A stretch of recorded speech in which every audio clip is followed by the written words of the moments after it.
While American factories were working day and night to supply the Allies, while Roosevelt was tightening national security, while the FBI believed it had smashed every major Nazi spy ring in the country, one man, just one, was quietly sending Adolf Hitler some of the most valuable intelligence to ever cross the Atlantic.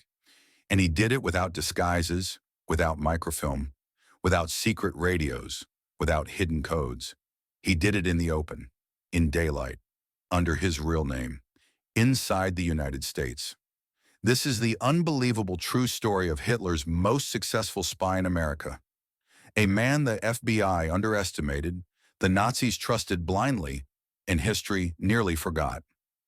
Welcome to WWWI Investigations. Before Pearl Harbor, America was a divided nation. Isolationists clashed with interventionists. German immigrant communities were widespread. Nazi sympathizers operated under the banner of America First. It was the perfect environment for espionage. German intelligence, the Abwehr, knew it. They believed America was vulnerable, politically fractured, and slow to detect foreign agents. In the late 1930s, Hitler's spy masters launched operations to infiltrate U.S. ports, shipyards, aviation plants, and scientific laboratories. Most of those agents were caught. Some were clumsy, others were reckless, and many underestimated the FBI. But one man stood out. He wasn't a saboteur. He wasn't a radical. He wasn't even a trained spy when he first arrived. He was an immigrant with exceptional ambition and a talent for slipping into powerful social circles like a phantom. His name was William G. Siebold, but that's not the name the Germans knew.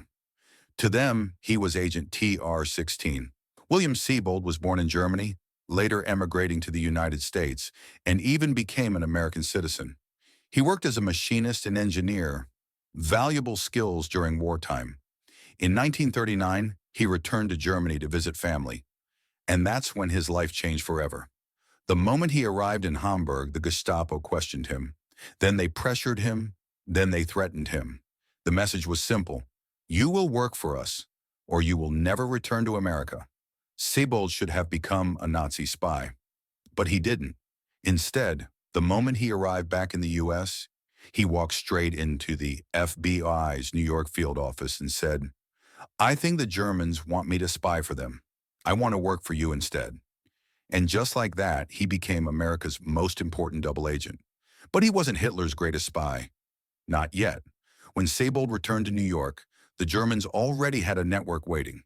The man in charge was Frederick Fritz Duquesne, one of the most dangerous and brilliant spies of the 20th century. He had escaped British prisons. He had sabotaged ships. He had survived torture. He had a photographic memory. He spoke multiple languages. And he hated the British with a personal, burning rage that the Nazis loved. Duquesne was everything a spy master should be: charming, intelligent, ruthless, and deeply loyal to the cause. When he met Siebold, he saw what he believed was a perfect recruit. What he didn't know was that the FBI was listening, watching, recording, every meeting, every coded message, every secret document. Siebold became the heart of the counterintelligence operation, a living pipeline feeding the FBI everything the Nazis believed they were hiding. But this story isn't about Siebold. It's about the man on the other side of that pipeline, the one who outsmarted American authorities for years and sent intelligence that reshaped Hitler's war strategy. Many historians believe that the single most effective Nazi spy in the United States was Duquesne. But that's not the full truth. Duquesne was the leader, the mastermind, the organizer. But the spy who provided the most valuable intelligence, the one Hitler personally praised, was a different man. Hermann Lang, a German immigrant, a draftsman, quiet, polite, invisible. No one suspected him, but Hermann Lang had done something almost unimaginable.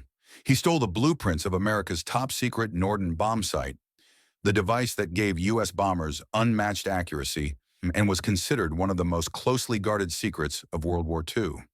Lang didn't smuggle the device. He didn't take photos. He didn't break into labs. He simply memorized it. Then he built a replica, by hand, from memory. Then he delivered the design to German intelligence. Hitler was ecstatic. The Luftwaffe considered it a breakthrough.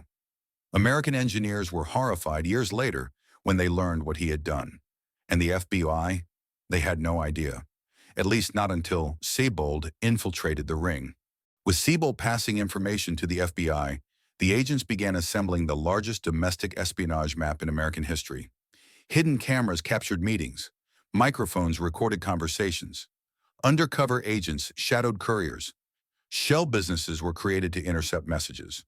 It was the most sophisticated counterespionage operation America had ever attempted. And at the center of it, Hitler's most dangerous spy in America, Hermann Lang, feeding Nazi Germany equipment designs that could have changed air superiority. But he wasn't working alone. The ring included almost 30 operatives, shipyard workers, radio technicians, couriers, scientists, weapons engineers, socialites, German-American Bund members. It was a web, and Siebold was the spider in the middle. In June 1941, 6 months before Pearl Harbor, the FBI struck. They arrested 33 Nazi spies in a single day, the largest espionage sweep in American history. Headlines exploded. Radio stations broadcast the news hourly. Americans realized how close their nation had come to being infiltrated. Duquesne tried to destroy evidence. Others attempted to flee. Some begged for mercy, but Hermann Lang, Hitler's prized asset, sat silently. He offered no confession. He expressed no regret. He believed he had acted honorably. In court, he was convicted on multiple espionage charges. But the damage had been done. Hitler already had what he needed: the Norden bomb site data, the factory layouts, the port schematics, the aircraft reports. For years, Lang had been sending Germany some of the most sensitive military information the Nazis ever obtained from American soil.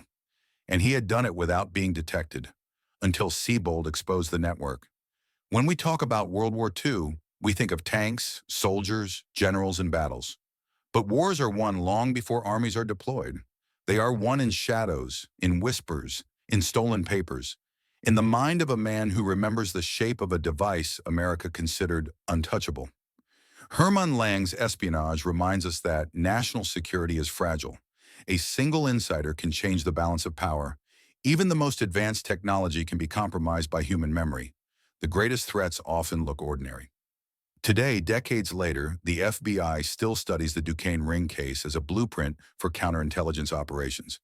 And Hermann Lang remains to this day the most effective Nazi spy ever to operate in the United States. Not because he was violent, not because he was dramatic, not because he sabotaged factories, but because he quietly stole America's technological edge. And Hitler knew his value. If you want more deep investigations into World War II espionage, hidden operations, and classified missions that shaped our world, make sure you like the video, comment what topic you want next. Subscribe to the channel. New episodes every week. History is full of secrets. Let's uncover them together.